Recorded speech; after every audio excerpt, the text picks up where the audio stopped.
Жогорку кеңештин бирден бир иштей турган кадыр барктуу жери бул бюджет, казна. Казна жөнүндөгү комитет бул жерде жок болуп калыптыр. Комитет по финансовой и экономической политике болуп калыптыр. Казнаны дагы өзүнчө бөлүп коюш керек. Себеп көзөмөлдүн баары казнаны көзөмөлдөгөндөн башталат. Жогорку кеңештин бирден бир милдети эл өкүлү катарында ошолду. Ошондуктан комитеттерди, урматтуу кесиптештер, 12 комитет кылып түзүп, себеп ал айлык албайт. Айырмасы жок. Кабинет бөлүнбөйт, автоунаа бөлүнбөйт.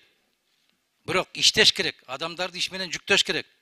Тескерисинче 2 гана төраганын орун басары жетиштүү болот. Болгондо дагы азыр илгери дагы ушундай 2 орун басары бар эле, бири чарбалык иштери боюнча, а чарба иштерин дагы президент көткөрүп бергенден кийин эмне жумуш менен алек болот?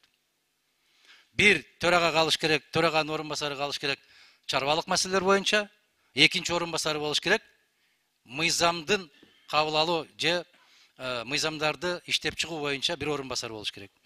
Менимче ушул жетиштүү болот. Эки орун басар жетиштүү болот. Рахмат. Урматтуу төрага, урматтуу коллегалар, бизде структура боюнча могу комитет, социалдык комитет деп атпайбызбы? Социалдык комитеттин ичинде бул убакка чейин дагы жазылган эмес, азыр дагы жазылбаптыр. Азыр Адахан Кимсанбаевич жакшы сунуш айтты, мен колдойм. Маданият жок мамлекет болбойт. Биз маданият деселе ырдаган менен бийлегенди түшүнбөшүбүз керек. Маданият деген көп тармактуу.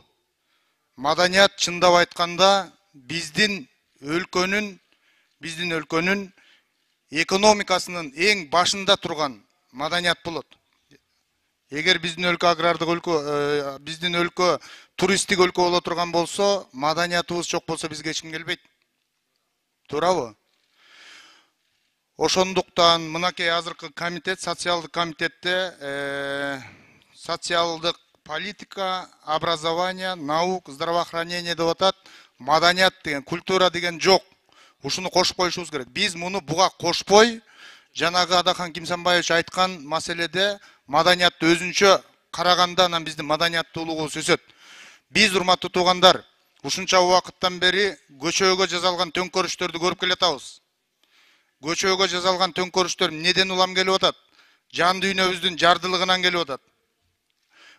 Биз качан жан дүйнөбүзгө азык топтогондо жан дүйнөгө төңкөрүш жасайбыз. Биздин маданиятыбызга канчалык көңүл бурсак, ошондо Кудай буйрса биздин өлкөбүздө өсүү болот деп ойлойм. Экинчи нерсе, биз агрардык өлкөбүз, ушул агрардык комитетти дагы мына азыр депутат айтып кеткендей, мен да колдойм. Ушул 2 комитетти сунуш кылып айтат элем. Рахмат. Урматтуу төрага, урматтуу депутаттар, мына Алимбеков, депутат Алимбековдун сөзүнө кошулам.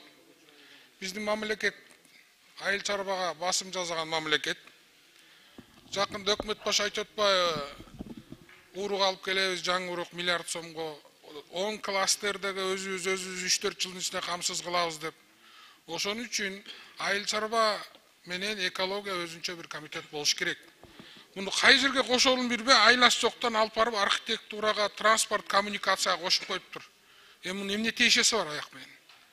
Ошон үчүн сиздерге өтүнүч, сураныч, ушул агрардык комитет менен экологияны өзүнчө бөлүп чыгарсак туура болот деген ойдомун. Рахмат.